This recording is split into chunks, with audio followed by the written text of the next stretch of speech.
Hej och välkomna, det är för den första fredagen i månaden därmed jobbsiffra. Det här var tänkt som en sådan sänkning, men nedstängda myndighetsfunktioner i USA innebär att BLS, alltså statistikmyndigheten rörande sysselsättningsfrågor i USA, inte kommer att släppa någon statistik. Men vi är här i alla fall. Vi kommer att prata om den amerikanska arbetsmarknaden, om ekonomin och om politiken bakom det här stoppet. Det ska vi göra tillsammans med Erik Lundqvist på Coeli, känd gäst, och lite nyare i våra salonger, Jakob Stenberg, till vardagsredaktör på tidningen Näringslivet, men här i egenskap av USA-poddare får vi väl säga. Det får man säga, absolut. Får vi säga. Innan jag släpper in er, vi är helt säkra på att det inte kommer någon statistik, eller hur Erik? Så är det. Jag har faktiskt ett par grafer som jag förberett just apropå det här. Den ena är Polymarkets sannolikhet för att vi ska få en siffra om lite mindre än 4 minuter. Den har gått ner kraftigt de senaste dagarna. Den andra visar en skärmdump från nyss nämnda myndighet som alltså också har bekräftat att det inte blir någon statistik. Är det här ett problem för börsen i det korta perspektivet? Nej. Är det här ovanligt ur det politiska perspektivet? Mycket ovanligt, men det är också en mycket ovanlig nedstängning som har inletts nu, som är inne på 3:e dagen. Varför det? Vi har ju sett nedstängningar förut och vi har ju ofta hotet om nedstängningar som en återkommande grej. Som det är en modern amerikansk tradition att stänga ner statsapparaten med jämna mellanrum. Så det är inte ovanligt, men det som är ovanligt nu är att jag noterar att republikanerna inte är särskilt stressade över det, och Donald Trump inte heller, utan det verkar snarare som att de ser en möjlighet, eller många republikaner ser en möjlighet att permanent säga upp folk i statsapparaten och göra stora nedskärningar som man hade velat göra ändå. Vissa har kallat det för ett Doge 2.0. Så att det gör det lite ovanligt och sätter också då press på demokraterna att om inte republikanerna vill göra så mycket åt saken så blir det jobbigare för demokraterna. Det är inte så bråttom ifrån republikanerna. Nej, det verkar inte så. Någon marknadsreflektion på det här resonemanget? Ja, men jag tycker det är otroligt spännande att höra. För konsensus, min upplevelse i marknaden, är att det kommer komma en snabb överenskommelse. Vi vet ju att 35 dagar var längst än någonsin. Japp. Det var förra gången. Mycket av det som jag läser, som jag tolkar som någon form av marknadskonsensus, det är ju snarare så här att 5-10 dagar, någonting sånt. Och jag tror på 5-10 dagar blir det ingen större effekt på konjunkturen och därmed börsen, men vi vet ju som tiden är verkligen inte marknadens vän i det här avseendet. Exakt, och det där är intressant. Det finns ju inneboende problematik här också. Så här, demokraterna är väldigt måna om att få synas nu. De har ju knappt synts sedan Trump tillträdde sin andra period och vill visa sig starka och visa att de står upp mot Trump. Så att de har ett intresse att synas, och att inte minst inför mellanårsvalet nästa år så har de ett jättestort behov av att göra det. Och Donald Trump har som sagt ingen brådska. Så att det finns en del saker som tyder på att det kan ta lång tid sen. Kanske du har rätt och jag har fel, vem vet. Men de förhandlar inte i nuläget och det är inget bra tecken i alla fall. Intressant. Vi har en bild som visar hur börsen har gått under tidigare nedstängningar. Den här har vi tittat på ett par gånger de senaste dagarna. Kontentan är att man kan inte dra några riktigt tydliga slutsatser. Det var till och med så att den längsta perioden, 35 dagar under Trumps förra mandatperiod, ackompanjerades av en rätt så kännbar börsuppgång. Det berodde dock inte på att myndigheterna var stängda, utan det berodde på att Fed ändrade sig. Men ingen direkt börskoppling. Nej, men jag tror att det är precis som det brukar vara, att andra saker är viktigare. Det här är viktigt, men som vi har varit med om det här sedan 1980. Det är inte första gången. Och vi vet också det, tittar vi på BNP, så att ifall det blir problematiskt så påverkar innevarande kvartal, men det kommer tillbaka nästa kvartal. Okay. Så att den långsiktiga effekten brukar bli väldigt liten. Så att precis den här gången säger att andra saker är viktigare just nu. Men det finns en liten komponent som skulle kunna göra att den här gången också är annorlunda. Donald Trump vill passa på att säga upp många statsanställda. Och det handlar ju om många människor, 750 000 är en siffra jag har hört. Han ska inte säga upp alla. Nej. Och han ska väl till och med säga upp där det gör politiskt ont för motståndare. Ja, precis. Det verkar göras mer liksom skalpellaktigt, att man väldigt noga väljer ut var man ska skära. Vi ser exempel på det, inte minst man har Russ Vought som är man kan säga budgetansvarig. Man har infört så att man har fryst infrastrukturprojekt i New York till exempel. Jättestora projekt som har pausats nu. Och det är ju ett sätt att slå direkt mot såklart Demokraterna, men i synnerhet då Chuck Schumer som är Demokraternas ledare i senaten och Hakeem Jeffries som är Demokraternas ledare i huset. Båda två är från New York. Så att vi ser det väldigt riktat just mot demokratiska delar av landet, eller som styrs av Demokraterna. Det jag skulle vilja komma till, det är väldigt intressant. Det är nämligen så här att statsanställda får gå hem utan lön och så får de lönen retroaktivt när de återträder i tjänst som huvudregel.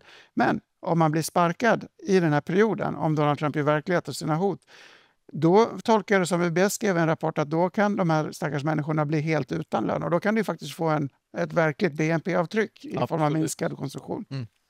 Någon reflektion på liksom... Nej, men återigen som du säger att vi har varit med många nedstängningar men kanske inte på det här sättet. För så det, som du nämnde, det är ju nytt, det är ingenting som vi har varit med om. Så jag vill på inget sätt förringa det här. Jag vill nog bara säga så här att för marknaderna så är det någonting som kommer bli viktigare ifall det som du är inne på blir rätt, att det kommer dra ut mer på tiden och att man kanske gör mer oortodoxa beslut. Här handlar ju allting om att vinna opinionen och mediekriget mellan Republikanerna och Demokraterna. Det har varit ganska mycket fula tricks, det är det alltid i amerikansk politik. Men CNN rapporterade idag att folk som har blivit fått sina arbeten pausade på utbildningsdepartementet, då har det skickats ut sådana här automatiska out of office-meddelanden från de anställdas mejladresser där det står att det här är Demokraternas fel som inte har velat hålla statsapparaten öppen. Så det är ännu ett sådant här sätt som visar på hur otroligt politiskt det här är. Flera myndigheter har ju till och med på sina hemsidor sagt att den extrema vänstern i kongressen har gjort att vi måste hålla stängt. Så är det. Bland annat jordbruksdepartementet som kanske inte brukar vara en politisk manifestatör.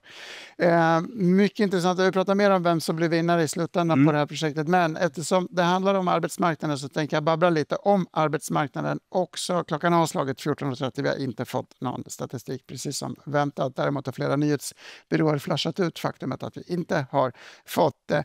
En viktig fråga är väl ändå hur arbetsmarknaden generellt mår, Erik. Jag har några staplar som visar de senaste jobbsiffrorna.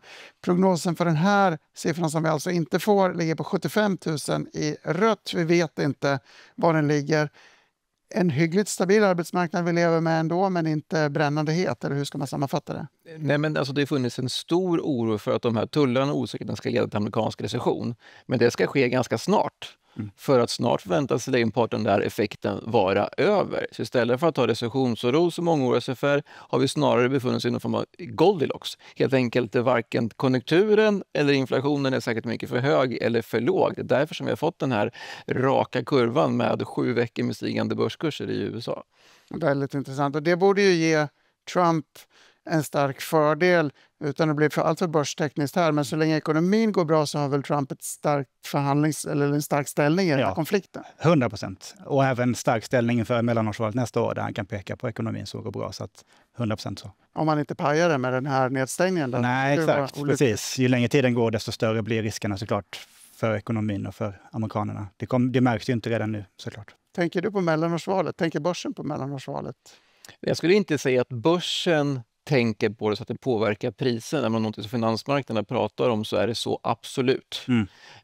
Mycket idag så att det kanske bara då finns en budget kvar innan eventuellt riskerar att förlora majoriteten. Och det finns ju ganska stora förväntningar även på nästa budget, även om man kanske inte riktigt vet vad den där kommer innehålla och det är så långt kvar. Nej, och det är ju jättelångt till mellanårsvalet, det är ett år kvar. Och just de här tekniska frågorna som det handlar om i den här nedstängningen kommer kanske inte spela så stor roll då. Men däremot ekonomin, om den skulle påverkas av nedstängningen så kommer det ju spela väldigt stor roll. Även hur framförallt Demokraterna kommer ur detta, om de kommer ur att det var värt det eller om det inte var värt det kommer spela jättestor roll.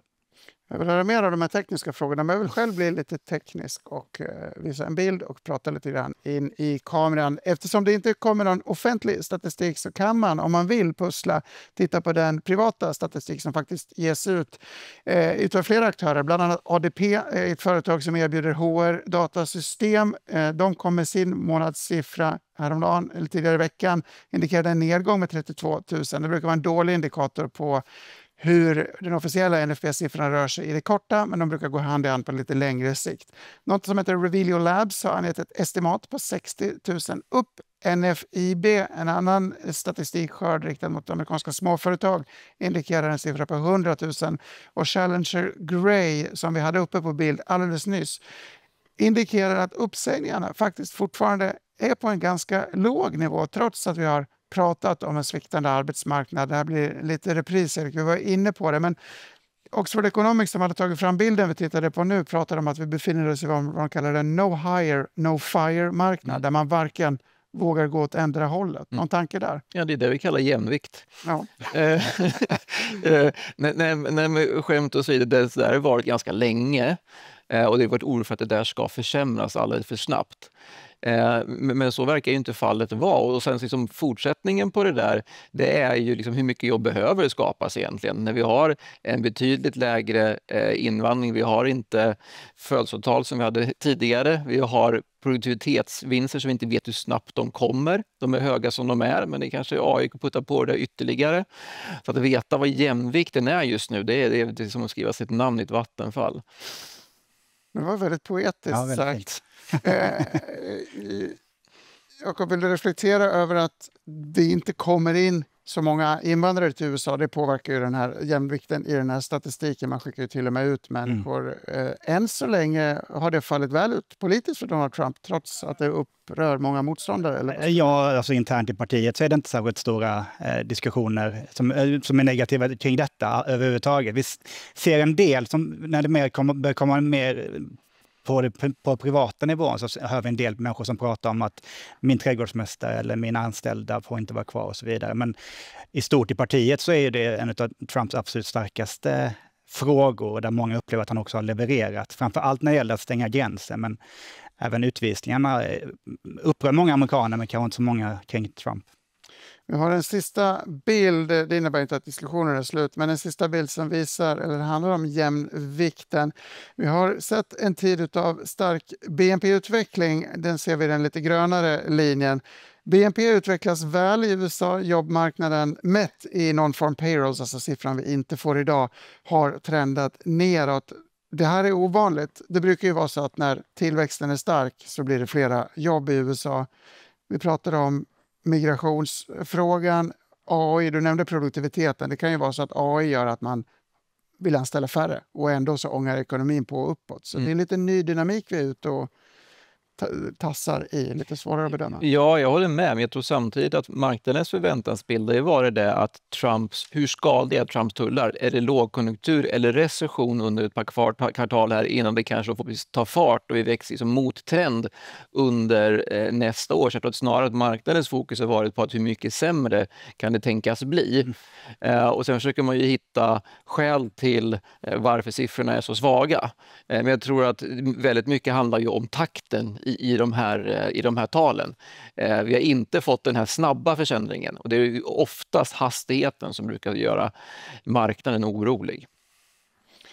Vi pratade om lite tekniska förklaringar till hur det kunnat bli så som det har blivit. Kan du förgylla sluttampen här? Till exempel så det finns subventioner i Obamacare som har gällt, som nu Demokraterna också vill ha med på bordet. Rörande hälsovård bland annat. Ja, precis, exakt. Sjukförsäkringen.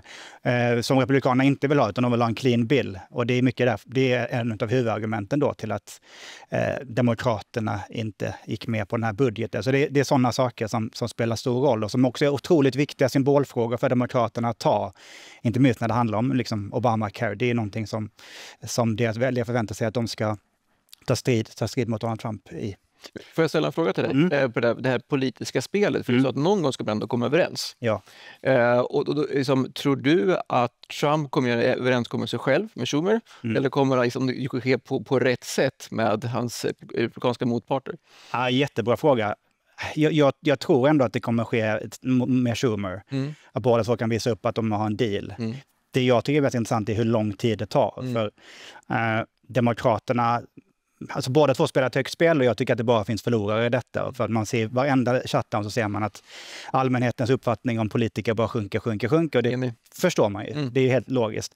tar det lång tid och det blir stora skador på ekonomin. Visst, det drabbar Trump, men det drabbar också Demokraterna som ju då kan pekas på att de har bidragit till detta. Så jag tror att det spelar väldigt stor roll. Jag tror Trump är mån om att ändå kunna visa att han har fått till en deal. Och säkert Schumer också. Så att, jag gissar det, men man vet ju aldrig. Det är ovanliga tider och det är en väldigt ovanlig nedstängning. Men en mer grundläggande fråga då. Hur hamnar vi här med tanke på att Trump inte bara kontrollerar Vita huset, Republikanerna kontrollerar ju båda kamrarna i kongressen? Ja, men precis. Det krävs ju 60 röster. Det har man inte. Och ingen demokrat kommer hoppa på det tåget. Än så länge i alla fall. Så att, men det är också lite paradoxalt. För egentligen borde ju skulden, kan man tycka, falla just på republikanerna. Eftersom de har Vita huset och senaten. Men det är inte givet att det blir så den här gången. Sist då, så vi pratade om 2018, då var det väldigt tydligt att allmänheten klandrade Trump för den. Men jag är inte säker på att det blir så nu. En annan myndighet, och nu ska jag hålla tungan rätt i mun, för Fed är ju inte en vanlig myndighet, den är ju faktiskt privatägd rent tekniskt, men jag betraktar den som en myndighetsfunktion, är väldigt avgörande för marknaden framåt. Vi brukar ju prata om jobbsiffran just för att den påverkar var räntorna är på väg. Dina reflektioner kring det informationsvakuum som vi ändå befinner oss i just nu? För det första är det väldigt kort tid än så länge. Så man ser att än så länge är marknaden komfortabel med att bara förlänga de befintliga trenderna. Men ändå så här, risken är ju åt det hållet som du beskriver det. Vilket gör att på marginalen så är det ju att räntorna faller ner helt enkelt. Så det var dåligt för konjunkturen. Och även att man får viss press på dollarn. Ja. Så det är därför som marknaderna stiger helt enkelt, för att man höjer sannolikheten vid prissättning på marknaden att Fed ska både genomföra sänkningar och kanske sänka lite mer. Väldigt intressant. Jag undrar om osäkerheten i sig gör att man helt enkelt sänker lite mer för att man hellre vill ha fel åt det hållet än åt andra hållet. Det är bättre att ha tagit det för mycket, särskilt med tanke på vem som är president idag. Ja, det här med demokratisk lågkonjunktur eller vad det som USA går igenom, så tror jag så här att det här delen är ju väldigt transparent och det finns ju någon som tycker till och det är ju marknaden. Så att det är nästan ingen osäkerhet alls vad som kommer att ske i närtid. Det är 2 räntebeslut kvar och marknaden prisar liksom in så mycket som man kan göra som 100% att det kommer sänka. Däremot är ju frågan, hur ser det ut under nästa år? Hur snabbt får vi den här konjunkturella återhämtningen? Marknaden prisar in fler sänkningar än vad Fed gör i sin dotplot. Så snarare så att det är väl risken ifall vi får konjunkturell återhämtning så måste räntemarknaderna korrigera sig och det kanske på marginalen skulle vara negativt för börserna. Ja, för känslan är väl att sannolikheten för recession blir mindre och mindre för varje dag som går. Det där fönstret stängs ju ganska snabbt. Det borde ske ganska snart för att lejonparten av tullarna bör ju vara här och nu och början av nästa år, men inte så mycket därefter. Jakob, avslutningsvis, vad ska vi hålla koll på framgent om du fick rita ut en hypotetisk tidslinje? Ja, alltså till att börja med om de börjar förhandla överhuvudtaget. Det är viktigt att hålla koll på. Ja, vi får väl se om den blir så lång som förra gången. Annars är det ju... Ja, vad ska man hålla koll på? Det finns ju mycket som helst. Varenda dag i amerikansk politik så är det så mycket att hålla koll på så att det räcker att bli över. Men mellanårsvalet kommer allt närmare och man ser att fler och fler börjar positionera sig och det är nog mycket därför vi är här. Samma fråga för marknaden? Nej, men jag tror att lite tur i kalendern så är det så att marknaden kommer ju snart fokusera på de nya kvartalsrapporterna som kommer för det 3:e kvartalet. Och då blir det lite paus på makrofokuset, sen så kommer det där tillbaka när rapporterna är över. Så marknaden kommer nog vända blicken mot bolagen istället. Erik Lundqvist, Jakob Stenberg, stort tack för att ni varit med. Väldigt spänstig diskussion måste jag säga, trots att vi inte hade några siffror att utgå ifrån. Den som vill ha mer amerikansk makro kan blicka ut mot ISM-datan. Det är också en icke-myndighet om jag inte missförstår det här rätt. Så PMI i eftermiddag och EFN är tillbaka på måndag med nya sändningar och förstås hela helgen dygnet runt på sajten efn.se. Stort tack för oss.